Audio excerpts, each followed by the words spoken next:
नमस्कार दोस्तों, उज्ज्वल क्लासेज के YouTube चैनल पर आपका फिर से आता है दिल से स्वागत है।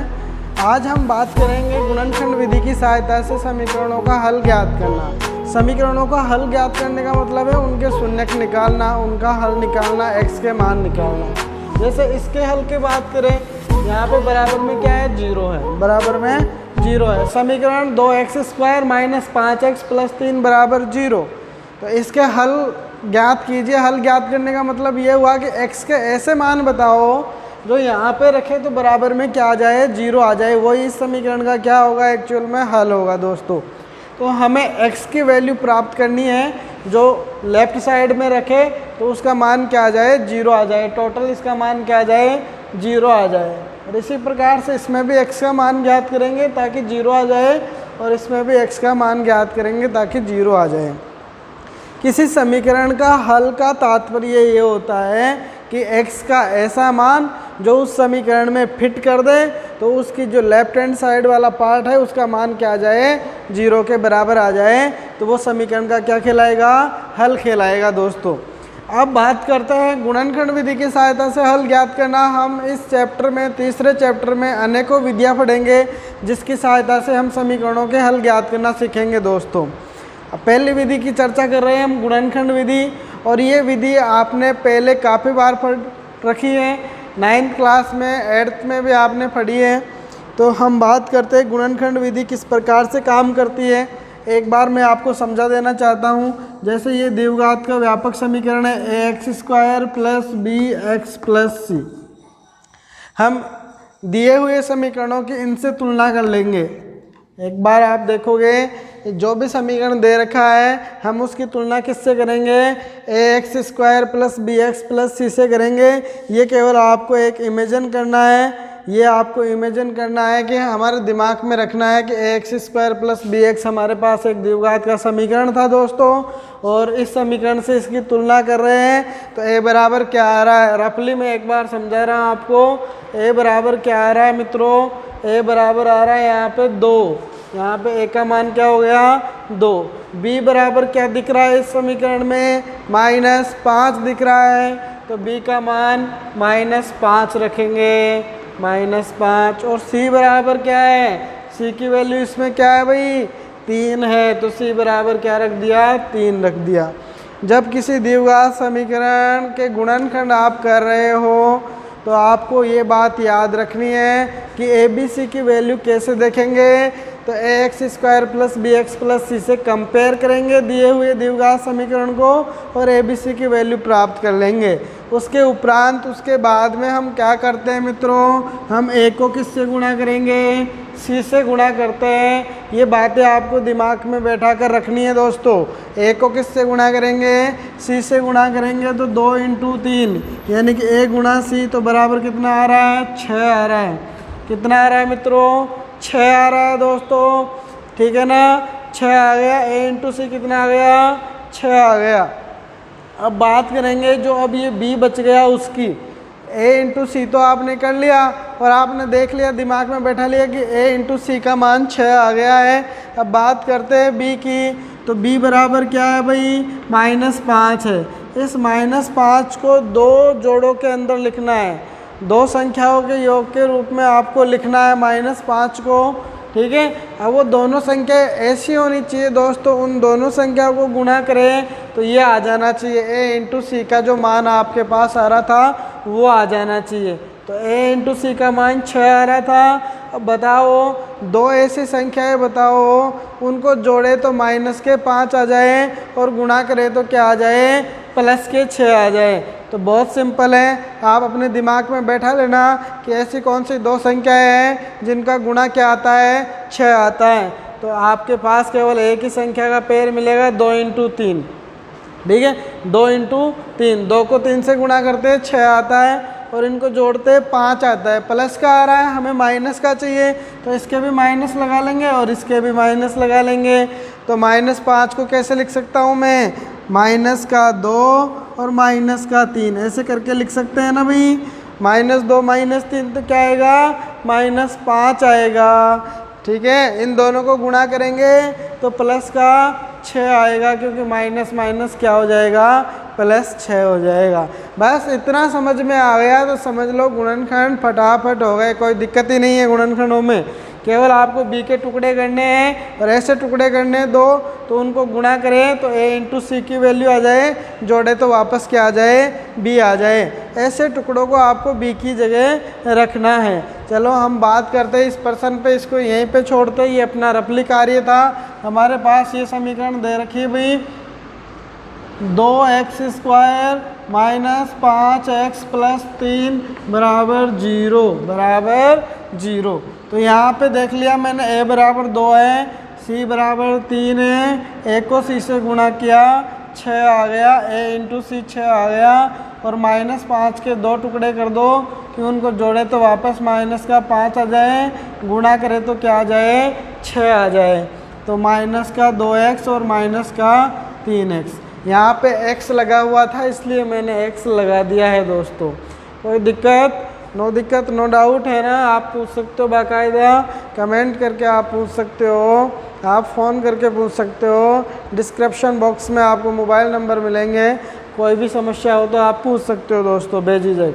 देखो यहाँ पे -5 को मैंने 2 टुकड़ों में लिख दिया है, -2 और -3, आगे x लगा हुआ था इसलिए ऐसे कैसे लिख दिया x को, और प्लस का 3। अब बात करें, एक बार अपनी दृष्टि इस पे डालें, ये और ये बराबर ही है भाई, ये बदले नहीं है, ये तो दोनों सेम ही है अभी भी। आप देखोगे इसमें कोई परिवर्तन नहीं हुआ। इसमें परिवर्तन क्या हुआ है, इसमें 3 पद थे और मैंने इसमें कितने पद लिख दिए, 4 पद लिख दिए। 4 पद ऐसे लिख दिए कि 2-2 के जोड़े बन जाए, 2-2 के क्या बन जाए, जोड़े बन जाए, इसलिए मैंने इसमें 4 पद लिख दिए। और 4 पद किसकी वजह से हुआ, इस b की वजह से।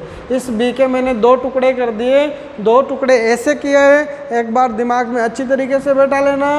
b के 2 टुकड़े ऐसे करते हैं, उनको जोड़े, दोनों टुकड़ों को जोड़े तो वापस क्या आ जाना चाहिए, b आ जाना चाहिए, और दोनों को गुणा करें तो इन दोनों को गुणा करने पर जो आ रहा है वो आना चाहिए। तो ठीक है यहाँ तक। अब हम 2-2 के पेयर बना लेंगे दोस्तों।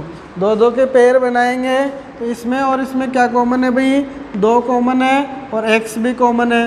तो 2x को हम क्या करेंगे, बाहर ले लेंगे, कॉमन ले लेंगे। 2x को हम क्या करेंगे, कॉमन ले लेंगे। कॉमन लेने के उपरांत यहाँ पे 2 तो बाहर आ गया, x² था, 1x बाहर आ गया, 1x बच गया है। ठीक है, माइनस का चिन्ह लगाओगे, 2x बाहर आ गया तो क्या बचा यहाँ पे, किसी के दिमाग में ये आ रहा है कि 0 बचा। 2x था, 2x को बाहर ले लिया तो क्या बचा, 0 बचा। बिल्कुल रॉन्ग है ये बात, बिल्कुल गलत है। जब कोई संख्या यहाँ पे 2x है और आप 2x को पूरे को बाहर ले रहे हो तो वहाँ पे क्या बचेगा, 1 बचेगा, यानी कि वहाँ पे क्या आएगा, भागफल आएगा। 2x में 2x का भाग देते हैं तो क्या बचेगा, 1 बचेगा। ठीक है, भागफल क्या आएगा, 1 आएगा। तो यहाँ पे आपको याद रखना है भाई, जो संख्या बाहर ले रहे हो वो घटती नहीं है। यहाँ पे क्या आता है, उस संख्या का भाग देंगे और उसके बाद में जो भागफल आएगा वो आएगा। माइनस का चिन्ह लिया मैंने कॉमन यहाँ पे, और 3 कॉमन ले लिया, -3 कॉमन आ गया तो -3 बाहर आ जाएगा, माइनस वाली संख्या है प्लस की हो जाएगी दोस्तों। तो यहाँ पे क्या बचेगा, केवल x बचेगा, और यहाँ पे प्लस था और मैंने माइनस बाहर लिया है तो प्लस का क्या बन गया, -3 भी बाहर आ गया। तो अब यहाँ पे क्या आ जाएगा, 1 आ गया। बराबर में क्या चल रहा है, 0 चल रहा है। ठीक है, अब फिर से देखोगे आप, एक पद आपके पास ये बन रहा है और एक पद ये बन रहा है। तो इन दोनों पदों में हम बात करें, कोई संख्या कॉमन है क्या, दोनों पदों में कोई संख्या उभयनिष्ठ है क्या, तो आपको दिख रहा है कि x-1 पहले पद में भी है और x-1 दूसरे पद में भी है। तो x-1 बाहर आ सकता है दोस्तों, कॉमन आ सकता है। तो आप x-1 को बाहर लोगे तो यहाँ पे क्या बचेगा, 2x बचेगा, 2x, और यहाँ पे क्या बचेगा, -3, और बराबर में क्या चल रहा है भाई, 0 चल रहा है। ठीक है, इधर जो रफली कार्य था उसको मिटा देते हैं। आपको सेम ऐसे ही करना है एग्जाम में भी। ठीक है, इतना हो गया। अब आप खुद ही सोचो, 2 संख्याओं का गुणा 0 आ रहा है, 2 संख्याओं का गुणा क्या आ रहा है, 0 आ रहा है। इसको और इसको गुणा करते 0 आ रहा है। ऐसा तो तभी पॉसिबल है दोस्तों जब या तो ये 0 हो या ये वाली संख्या 0 हो। तो दोनों में से कोई ना कोई एक तो 0 है तभी 0 आ सकता है। तो मेरा मानना है कि x-1 बराबर 0 होगा या 2x-3 बराबर क्या होगा 0 होगा। तो ये अब बिल्कुल लो क्लास का क्वेश्चन बन गया है। x-1 बराबर 0 है तो x बराबर क्या आएगा, x बराबर क्या आएगा 1 आ जाएगा, x बराबर 1 आएगा।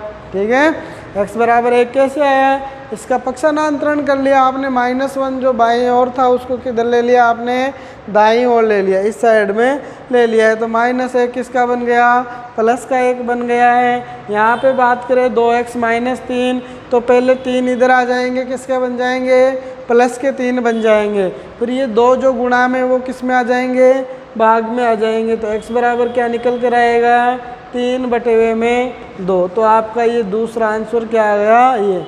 तो जो गुणनखंड विधि की सहायता से हम हल ज्ञात कर रहे थे तो पहले क्वेश्चन का जो हल है वो क्या आ गया, x बराबर 1 और x बराबर 3/2। इसके 2 हल निकल कर आए दोस्तों। हमारे सामने कितने हल निकल कर आए हैं, 2 हल निकल कर आए हैं, क्योंकि ये द्विघात का समीकरण था। और मैंने आपको पहले भी बताया था कि जितनी घात का समीकरण है उसके उतने ही हल होंगे, उसके उतने ही शून्यक होंगे।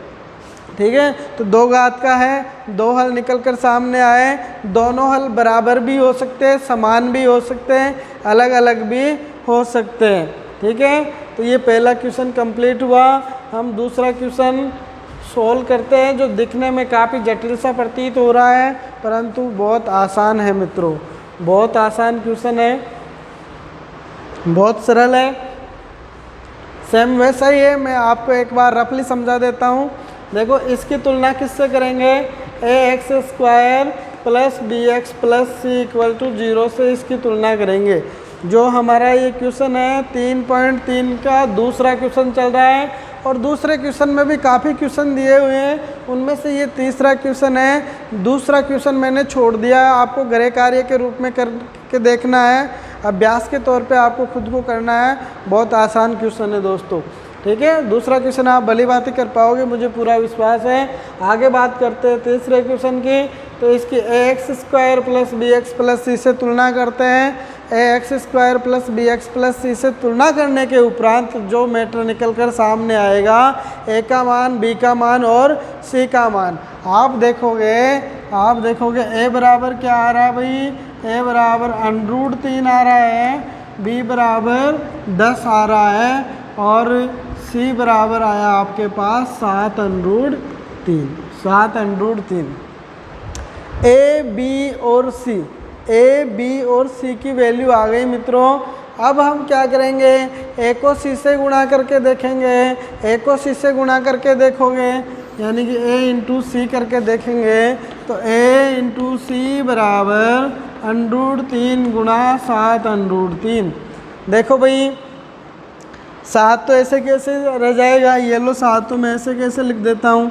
√3 से गुणा होगा तो क्या बनेगा, 3 बनेगा और क्या आ जाएगा 21 आ जाएगा। 21 कैसे आया भाई, देखो 7 √3 गुणा हो रहा है √3 से, तो ये √ वाला 3 √3 से गुणा होगा, √ का चिन्ह हट जाएगा। हटेगा कि नहीं हटेगा, पहले बताया था कि नहीं बताया था ना। तो उसी प्रकार से आप यदि किसी ने नहीं देखा है तो पिछले वीडियो में या उससे पिछले वीडियो में √3 कैसे हटता है, सेम संख्या होती है √ के अंदर और उन दोनों को गुणा कर रहे हो आप दोस्तों तो √ का चिन्ह हट जाएगा, क्योंकि वर्गमूल का मतलब होता है उसके ऊपर आधी घात है और ये गुणा होगा तो वो पूरी घात बन जाएगी, 3 की घात 1 बन जाएगी।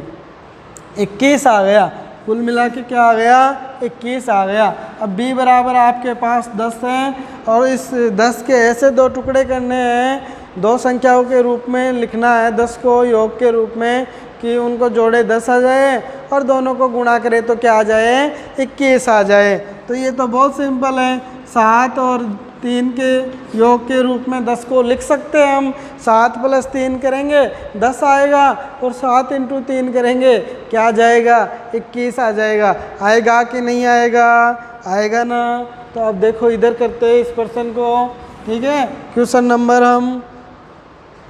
नंबर 3 इधर सॉल्व कर रहे हैं हम। एक बार प्रश्न को उतार लेते हैं। √3x² प्लस 10x प्लस 7√3 बराबर 0।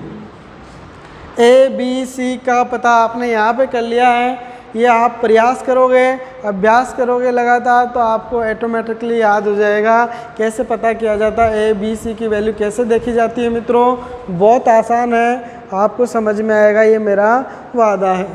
आगे बढ़ते हैं। आगे देखो, √3x² इसको ऐसे कैसे उतार लेंगे। 10 के टुकड़े करने थे हमें, ऐसे टुकड़े करने थे कि इन दोनों को जो गुणा किया था A × C को, वो गुणा करने पर वो आए और दोनों टुकड़ों को जोड़े तो 10 आए। तो ये 7x और ये 3x दोस्तों, और इसको ऐसे कैसे उतार देंगे। 7√3 बराबर 0। क्या चल रहा है, 0 चल रहा है, तो यहाँ पे क्या लिख दिया है, 0 लिख दिया है। अब आगे बात करते हैं। 4 पद बन गए हैं, 2 के जोड़े बन जाएंगे। पहले जोड़े में आपके पास कॉमन आ रहा है x, तो यहाँ पे बचा √3 × x और प्लस का 7 बच गया इसमें। फिर यहाँ पे आपके पास कॉमन आ रहा है, क्या कॉमन आ रहा है भाई, यहाँ पे 3 लिखा हुआ, यहाँ पे √3 लिखा हुआ। इसको अच्छी तरीके से समझ लेना, ये बहुत ही इम्पोर्टेंट बात है। यहाँ पे मैं इसको मिटा रहा हूँ दोस्तों। देखो इसमें √3 कॉमन आ रहा है भाई, √3 कॉमन आ रहा है, और √3 कॉमन आएगा तो यहाँ पे √3x बचेगा और यहाँ पे 7 बचेगा। कैसे हुआ ये जान लेते हैं, इसको कैसे हुआ। 3 जो था, ये वाला जो 3 था, इसको हम ऐसे लिख सकते हैं कि नहीं लिख सकते, √3 गुणा √3 लिख सकते हैं ना। 3 को √ गुणा 3 लिख सकते हैं। तो यहाँ पे मैंने 3 को √3 गुणा √3 लिख दिया है, ठीक है। अब आप 3 ना समझ के, यहाँ पे 3 ना समझ के क्या समझोगे, √3 गुणा √3, तो एक √3 बाहर आ गया तो एक √3 बच गया ना। यहाँ पे √3 बाहर आ गया तो 7 बच गया ना, ठीक है। इसी प्रकार से ये हुआ है। बराबर में क्या चल रहा है भाई, 0 चल रहा है। बराबर में क्या चल रहा है, 0 चल रहा है। फिर से आपके पास एक पद ये आ गया, एक पद ये आ गया। जरा इस पे नज़र डालो, इन दोनों पदों में क्या कॉमन है, इन दोनों पदों में √3x प्लस 7 कॉमन है कि नहीं है ना। √3x प्लस 7 कॉमन है, दोनों में सेम दिख रहा है। तो हम क्या करेंगे, √3x प्लस 7 को बाहर ले लेंगे, कॉमन ले लेंगे। √3x प्लस 7 बाहर आ गया मित्रों, ठीक है। √3x प्लस 7 बाहर आ गया है। अब क्या बचा, यहाँ पे x बचा और यहाँ पे क्या बचा, प्लस का √3 बचा, और बराबर में 0। बराबर में 0 तो लिखना ही लिखना है, बराबर में 0 तो लिखना ही है। 0 तो चल ही रहा है, आगे से ऊपर से आ रहा है, नीचे तक उतरेगा। अब बात आ गई है यहाँ पे, ये गुणा ये, दोनों का गुणा 0 आ रहा है। ये तो तभी पॉसिबल होगा जब दोनों में से कोई ना कोई एक 0 होगा। इन दोनों में से कोई ना कोई एक 0 होगा, तभी ये 0 आ सकता है, हर किस 0 नहीं आ सकता। √3x प्लस 4, मेरा मानना ये हुआ कि या तो ये 0 है या ये 0 है। x प्लस √3 बराबर 0, या तो ये 0 है दोस्तों या ये 0 है। इतना आपको समझ में आ गया होगा। अब देखो सोल्व करना है, ये बिल्कुल लो क्लास का क्वेश्चन बन चुका है। अब आपने काफ़ी बार ऐसे रैखिक समीकरणों के हल निकाले हैं, इसको हल करके x का मान निकालना है।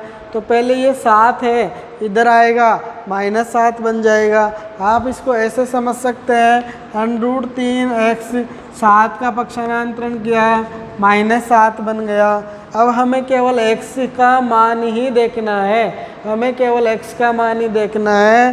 तो √3 किस में आ जाएगा, भाग में आ जाएगा। √3 किस में आ जाएगा, भाग में आ जाएगा, ठीक है। तो x बराबर क्या आ गया, -7 बटे हुए में √3, और इधर x बराबर क्या आ गया भाई, माइनस का √3। तो इसके ये 2 शून्य का आ गए, इसके 2 हल प्राप्त हो गए दोस्तों। इसके 2 हल कौन कौन से आए आप देख सकते हो, -7√3 और x बराबर -√3 द्विघात का समीकरण था, इसलिए इसके 2 शून्य का आ गए। समझ में आया कि नहीं आया? आया ना? बहुत सरल है। अब अगले क्वेश्चन पे बढ़ते हैं। अलग टाइप का दिख रहा है, इसमें द्विघात जैसा कोई सिस्टम नज़र ही नहीं आ रहा। सर इसके उत्तर कैसे निकालेंगे? दिल थाम के बैठिए, पहले इसको द्विघात के समीकरण में कन्वर्ट करना पड़ेगा दोस्तों। इसको द्विघात के समीकरण में बदलना पड़ेगा और फिर आगे की प्रक्रिया ऐसे की ऐसे ही अपनाएंगे। कैसे बदलेंगे वही तो हम कर रहे हैं। इसको कैसे बदलेंगे, ये क्वेश्चन आया हुआ भी है, बोर्ड एग्जाम 2019 में आया हुआ क्वेश्चन है। ये 2019 में आया हुआ है, तो 2021 में आने की संभावना प्रबल है इसकी। देखो क्वेश्चन नंबर 5 है, दूसरे का 5वां क्वेश्चन कर रहे हैं। बहुत अच्छा क्वेश्चन है। 1/2 में x-2 प्लस का चिन्ह 2/2 में x-1 बराबर 6/2 में x का मान ज्ञात करो। x का मान ज्ञात करो। बहुत अच्छा क्वेश्चन है, लाजवाब क्वेश्चन है, 2019 बोर्ड एग्जाम में आया हुआ है। देखो कैसे सॉल्व करेंगे इसको। ये द्विघात का समीकरण तो दिख ही नहीं रहा हमें, तो द्विघात समीकरण नहीं है तो फिर हम इसके शून्य कैसे निकालेंगे? तो सबसे पहले इसको द्विघात समीकरण में बदलने का प्रयास करते हैं। चलो प्रयास को आगे बढ़ा देंगे। तो कैसे? x-2 ये एक भिन्न है, इसका अंश 1 है, हर क्या है? x-2 है। दूसरे भिन्न का अंश 2 है, हर x-1 है। और इधर राइट साइड में अंश 6 और हर 1 है। तो लेफ्ट साइड वाली जो दोनों भिन्न हैं उनका क्या करेंगे? लेस लेंगे, एलसीएम लेंगे। ठीक है, एलसीएम इन दोनों का एलसीएम लेंगे तो दोनों अलग अलग है, तो दोनों की दोनों ही एलसीएम में आ जाएगी। x-1 और x-2 दोनों की दोनों क्या आ जाएगी? एलसीएम में आ जाएगी। अब x-2 का इसमें भाग दोगे, इसमें आप x-2 का भाग दोगे तो x-2 से x-2 कट जाएगा और क्या बचेगा? x-1 बचेगा। x-1 जो बच रहा है वो अंश से गुणा होगा, तो x-1 ही तो आएगा, क्योंकि अंश की वैल्यू क्या है? 1 है कि नहीं है? तो 1 ही तो आएगा ना। तो यहाँ पे मैंने क्या लिख दिया? 1 लिख दिया। फिर आगे प्लस का चिन्ह है भाई, प्लस का चिन्ह मारो। यहाँ पे प्लस का है तो माइनस का है तो माइनस लगाओ। आगे बढ़ते हैं, यहाँ पे x-1 का इसमें भाग दोगे तो x-1 से ये वाला x-1 तो कट जाएगा और क्या बचेगा? x-2 बचेगा। अब ये x-2 किससे गुणा होगा? ऊपर वाले 2 से गुणा होगा कि नहीं होगा? 2 × x-2 होगा कि नहीं? अंश से गुणा हो गया। बराबर में क्या चल रहा है भाई? x चल रहा है, 6/2 में x चल रहा है। बराबर में क्या चल रहा है? 6/2 में x चल रहा है कि नहीं? ये तो उतारना ही पड़ेगा, ये तो साथ के साथ चलेगा ही, ये तो मुफ्त में है भाई साहब। ये तो इधर वाला तो आपको लगातार लिखते रहना है। अब आगे बढ़ने से पहले हम ये जान लेते हैं कि इनको गुणा भाग कैसे करोगे। ये तो आता होगा आपको, ये तो बहुत सिंपल है। इन दोनों को गुणा करते हैं, रफली मैं समझाऊँ, x-2 गुणा x-1। तो इन दोनों का गुणा कैसे होता है? x² माइनस -2 -1 -3x प्लस का 2 ये आएगा। इन दोनों को गुणा करेंगे, क्या आएगा? x² माइनस 3x प्लस का 2 आएगा। आप गुणा करना 9th क्लास में पढ़ चुके हो, ज़्यादा बताने की आपको यहाँ पे आवश्यकता नहीं है। वीडियो काफ़ी लंबा हो जाएगा ऐसे तो, और फिर आप बोरिंग सा फील करोगे। ठीक है, तो आप यदि समझ में नहीं आए तो डिस्क्रिप्शन बॉक्स में मोबाइल नंबर दिए हुए हैं, कमेंट कर सकते हो, आप पूछ सकते हो। ठीक है ना दोस्तों? ठीक है, हम गुणा करके यहाँ पे लिख देंगे इन दोनों की जगह। ऊपर भी ऐसे ही सोल्व करना, x-1 प्लस 2 से गुणा होगा 2x माइनस का 4 बन गया, गुणा हुआ ना इससे। और यहाँ पे x² माइनस 3x प्लस का 2 बराबर में 6/x। ठीक है, इतना हुआ कि नहीं हुआ।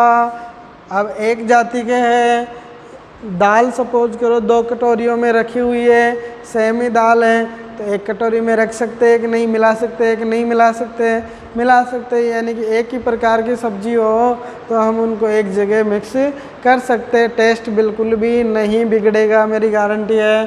तो इधर भी वही है, ये भी खिचड़ी है, ये भी खिचड़ी है। कहने का मतलब x x ही तो है, तो दोनों को जोड़ के एक जगह लिख दो। बखेर क्यों रखा है भैया आपने? हम बखेरेंगे नहीं, हम तो एक जगह एकत्रित करेंगे। 1x और 2x कितने x हो गए? 3x हो गए ना। और यहाँ पे माइनस का 1 है और माइनस का 4 है, तो कितने हो गए? माइनस के 5 हुए ना। x² - 3x + 2 बटे हुए में चल रहा है ना, और बराबर में क्या है भाई? 6x, 6/x। ठीक है, अब इतना आने के बाद में हम क्रॉस गुणा करेंगे। नीचे वाला ऊपर वाले से, ऊपर वाला नीचे वाले से गुणा होगा कि नहीं? क्रॉस गुणा कर रहे हैं। अभी तो पर्सन स्टार्ट ही नहीं हुआ है, अभी स्टार्ट नहीं हुआ। ये तो द्विघात के समीकरण के लिए इतना प्रयास कर रहे हैं दोस्तों। अब ये x से गुणा होगा, देखो थोड़ा सा पार्ट इधर कर रहा हूँ मैं, ये x से गुणा होगा तो ये क्या बनेगा? x × 3x - 5। और ये वाला किससे गुणा होगा? 6 से गुणा होगा। 6 × x² - 3x + 2। समझ में आ रहा है कि नहीं आ रहा है? समझ में आया कि नहीं आया तेरे को? ठीक है, आया ना? ओके, आगे बढ़ते हैं। गुणा कर लो भाई। 3x² - 5x बराबर में 6x² गुणा करने पे 36 18x और प्लस के 6 दूनी 12, प्लस के 6 दूनी 12। 6 × 2 12 ही तो होता है भाई। अब वही बात है, हम सबको इधर ले आते भाई, हम सबको इधर ले आते, या इधर वाले को उधर ले जाओ। ठीक है, कर सकते हो ना? तो देखो हम इनको भी इधर ही ले आते हैं, इधर ज़्यादा पड़े तो कम प्रयास करना पड़ेगा, इधर आ जाएंगे। तो यहाँ पे 6x² है कि नहीं है? ये इधर वाला 3x² इधर आएगा तो किसका बनेगा? माइनस का बनेगा। माइनस का बनेगा तो 6x² प्लस का था और 3x² माइनस का हो गया, तो क्या बचा भाई? प्लस के 3x² बचे कि नहीं बचे? अब माइनस का 5x है, ये इधर आएगा, किसका बनेगा? प्लस का 5x बनेगा। और इधर पहले से माइनस के 18 है और प्लस का 5 और आ गया, तो कितना बचा? माइनस का 13x बचा कि नहीं बचा? ठीक है, और प्लस क्या चल रहा है? ये वाला 12 और बराबर में 0। कुछ नहीं किया है, पक्षांतरण किया है मैंने। पक्षांतरण के अलावा कसम से एक भी अक्षर मैंने मन से नहीं लिखा है। पक्षांतरण किया है केवल। आपको पक्षांतरण करना है, सभी संख्याओं को एक तरफ कर देना है और एक तरफ क्या लिख देना है? 0 लिख देना है। अब आप देखोगे तो ये क्या बन गया दोस्तों? ये क्या बन गया भाई? ये एक द्विघात का समीकरण बन गया है। ये एक क्या बन गया? द्विघात का समीकरण बन गया है। ठीक है, अब इसका हल ज्ञात करना है हमें। इसका क्या करना है? हल ज्ञात करना है दोस्तों। हल कैसे ज्ञात करोगे? हल ज्ञात करना है ना, देखो एक को सी से गुणा करके देखो। 3 × 12, ए का मान कितना है? 3, सी का मान कितना है? 12। तो 12 × 3 कितना हुआ? 12 एकम 12, 12 दूना 24, 12 तिया 36। क्या आ रहा है? 36। ए को सी से गुणा करने पर क्या दिख रहा है? 36। अब यहाँ पे 13 है। इस 13 के ऐसे 2 टुकड़े करने हैं, ऐसी 2 संख्याओं के योग के रूप में लिखना है। इस 13 को ऐसी 2 संख्याओं के योग के रूप में लिखना है कि वापस उन दोनों संख्याओं को गुणा करें तो 36 आ जाना चाहिए और उनको जोड़े तो माइनस का 13 आ जाना चाहिए। क्या आ जाना चाहिए? माइनस का 13 आ जाना चाहिए। तो आप पहले ये देखो कि 2 संख्या कौन सी है जिनको गुणा करते तो 36 आता है। तो मेरे तो दिमाग में ये आ रहा है 6 इंटू 6 भी होता है सर, 6 इंटू 6 होता है।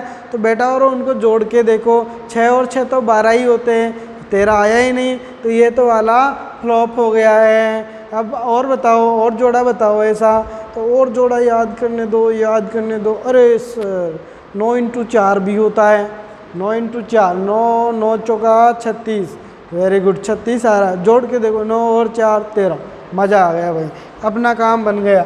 3x square, 3x square minus 9x minus 4x plus 12 बराबर 0।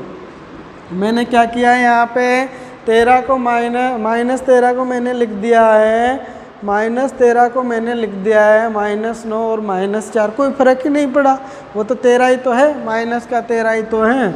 ये लो भाई 2 स्क्वायर 2 स्क्वायर, 2 जोड़े बना दिया मैंने। 2 के जोड़े बनाने के उपरांत जो कॉमन आ रहा है वो ले लेंगे।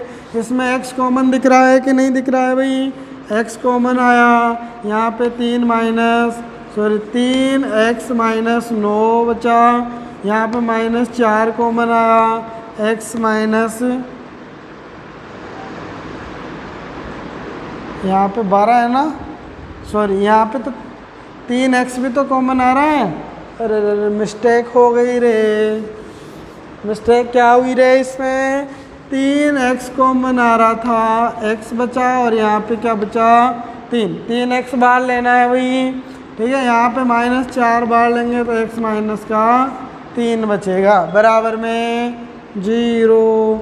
तो अब फिर से देखोगे x माइनस 3 इसमें भी, तो x माइनस 3 बाहर ले लेंगे तो 3x माइनस 4 बराबर में क्या आ गया, 0 आ गया। अब इसका और इसका गुणा 0 है तो x माइनस 3 बराबर 0 या 3x माइनस 4 बराबर 0। तो x बराबर क्या आया 3 इधर वाले से, तो और इधर वाले से x बराबर क्या आएगा 4/3। तो देखो क्या क्या किया है हमने इसमें। आप देखोगे जो समीकरण लिखा हुआ था वो इस रूप में था, 1/x minus 2 plus 2/x minus 1 equal to 6/x। इसको क्वाड्रेटिक इक्वेशन द्विघात समीकरण के रूप में हमने सेट किया। उसके बाद में हम व्यापक रूप जनरल जो फॉर्मेट होता है इक्वेशन का ax square plus bx plus c, उससे कंपेयर करके ए बी सी की वैल्यू देख ली, a को c से गुणा करके देखा 36 आया और b का मान हमारे पास -13 था, उसके -9 और -4 दो टुकड़े कर लिए, 13 को -4 और -9 के रूप में मैंने लिख दिया, 2 के जोड़े बना लिए, कॉमन ले लिए और 2 शून्य निकाल के बता दिए। मज़ा आया कि नहीं आया, आया ना मज़ा। मज़ा किसी का गुलाम है भाई, आए गुलाम थोड़ी है, आए तो आ भी जाए, नहीं आए तो नहीं भी आए। चलो कोई बात नहीं, यहाँ आज अपने लेसन को समाप्त करते हैं। अगले वीडियो में फिर से जो क्वेश्चन बचे हैं उनके साथ मिलते हैं। तब तक के लिए मुझे विदा दीजिए। धन्यवाद दोस्तों। वीडियो को अधिक से अधिक लाइक और शेयर करते रहना, कमेंट करना और वीडियो का लिंक अपने सभी दोस्तों तक शेयर ज़रूर कर देना।